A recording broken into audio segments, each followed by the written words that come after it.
First off, congratulations to Cincinnati for advancing. Obviously, a very hard fought game where you had two teams kind of cancel each other out for the first half. I thought second half we came into the game and we're uh, having some success attacking their left hand side with some good overloads.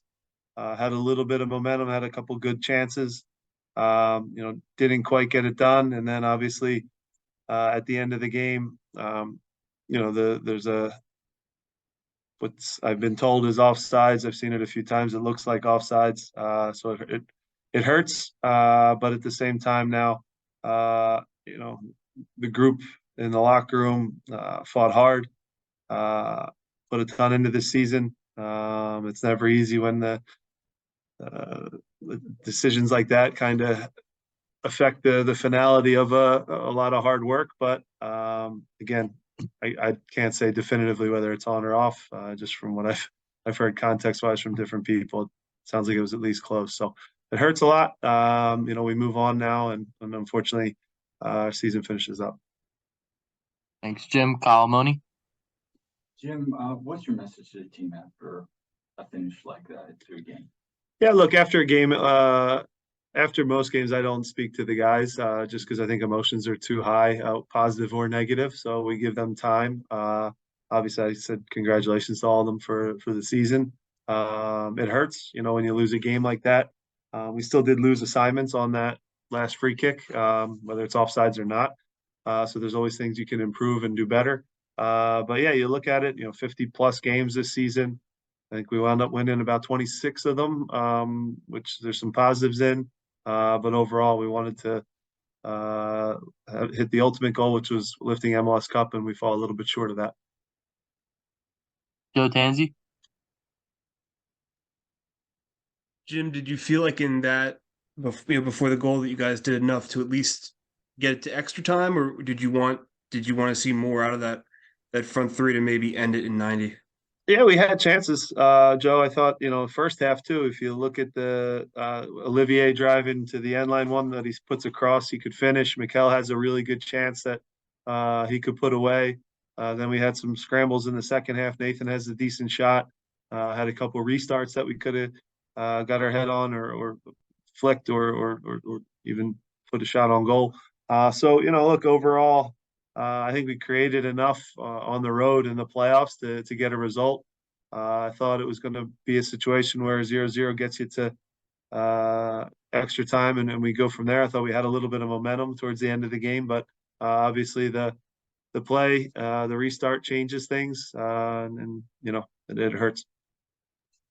Jonathan Tannenwald. Jim, I know it's the immediate heat of the post game, but you've only got month and a half before you're back on the field again. Yeah. How different is this team going to look the next time you step out there on the training field, and are you going to be ready for that? Yeah, look, the turnaround is quick. The offseason for every team that makes a playoff run is really short. It tends to get shorter and shorter now. Like I mentioned before, we have over 50 plus games. I think you guys have heard me if you're referring to Alejandro, if that's there's always changes, but look, I've been on record a million times. Alejandro's bigger than anybody that's ever been at our club, myself included. He's bigger than anybody. He should 100% be back. His talk and his play on the field speaks for itself.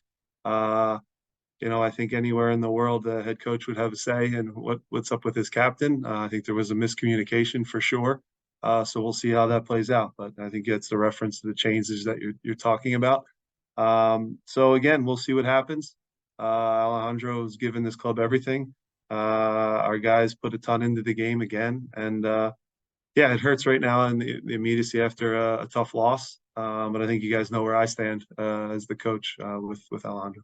You don't mind my following up, it would potentially be Julian Carranza and Kyle Wagner too. Yeah, look, that part is changes can happen. Yeah, for sure. Obviously, Kai's out of contract. Julian, there's the possibility of a sale.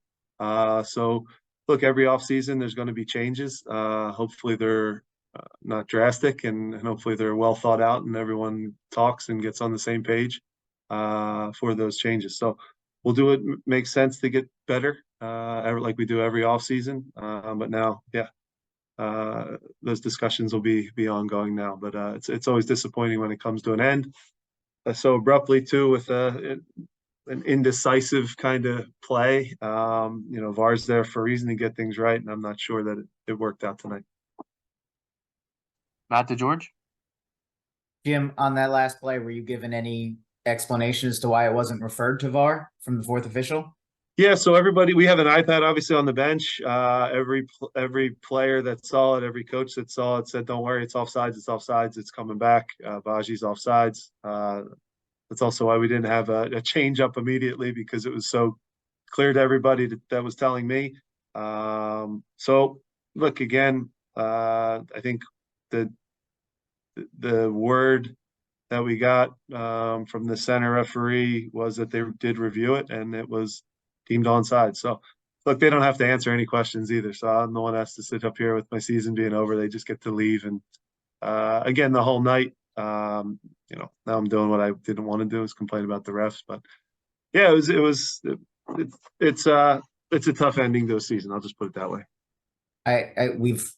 The last year obviously was a tough ending, and the year before that. I wonder how you, as someone who's been here for all three of those, kind of process that on a personal level, and as a coach having to deal with what LA was, what the COVID game against NYC was. How do you kind of process that? Yeah, that's what pro sports are. It only ends perfect for one team, and there's 29 teams in our league, so it's really difficult to win and get over that final hump. So look, our group punches above their weight. We give everything. My players absolutely give everything for the badge, give everything for the fans. And look, we're underdogs in the majority of our big games. So again, I know when we're favorites, I know when we're underdogs, and I can't ever be upset with how my players perform. I think our record over the last 5-6 years speaks for itself, and our players give me everything. So I can't be mad at them. I sleep easy at night knowing that we do the absolute best we possibly can with what we have. Jose Nunez?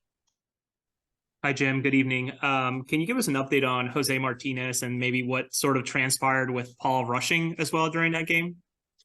Yeah, it was one of those tackles where Jose gets good position, steals the ball from Bupenza, who, in frustration, takes him down from behind. It caused Jose to roll his ankle.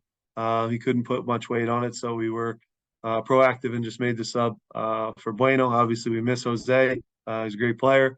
And then I think Paulie got a yellow card. I don't know exactly what was said, something in the heat of the moment, but I'm not sure. And tactically, Damian getting that card so early on, obviously, Yeah, props to him. Right, props to him going through the whole game and staying on it. Sort of, how did that change your game tactically so early on? Yeah, first of all, it's a great tackle. Not even a foul, let alone a yellow card. And Ishmael, maybe because the crowd got loud on the non-PK call where Damian got position and used his body well, he has in mind that he has to impact the game, and he did so with a quick yellow rather than just thinking about it, letting it breathe, and at worst maybe a foul, but not a yellow card there. So Damian has to play a little conservatively, but he was excellent tonight. He stayed aggressive, did a great job.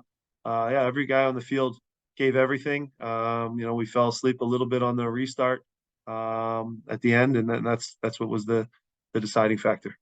Thank you, Jim. Safe travels. Thanks. Jeff Carlisle? Carlisle.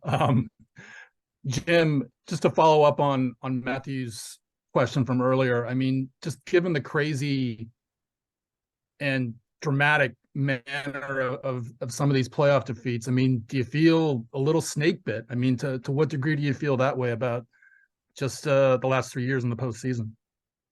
No, like I said, it's sports. This is pro sports. It's hard to be the champion. I'll sign up to be playing in the big games over being a club in complete disarray that has no chance to ever compete for anything. So there's about 25 of those in our league. So I prefer to be where we are and playing in these games and winning. So, yeah, you can lose close games in this sport. The other guys get paid money as well.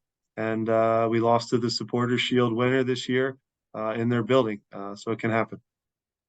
All right, thanks. Final question, we'll go to Jonathan Tenwald. Thanks, Nico. Jim, to the point that you just made, obviously you'd rather be still alive and going on and winning a championship, but we know how exhausted this team has been all year. We know how crazy it is that we have only less than a month, an off season in air quotes. Might it help this team in some form next year to not have like a 3-hour nap in 1 year?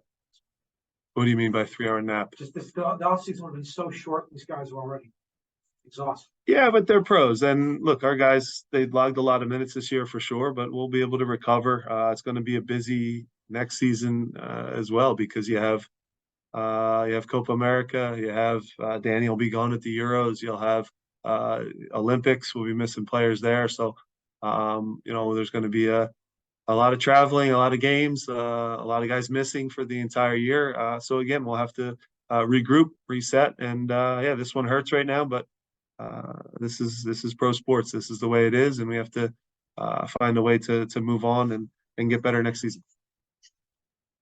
All right, thanks, Jim. Thanks, everyone.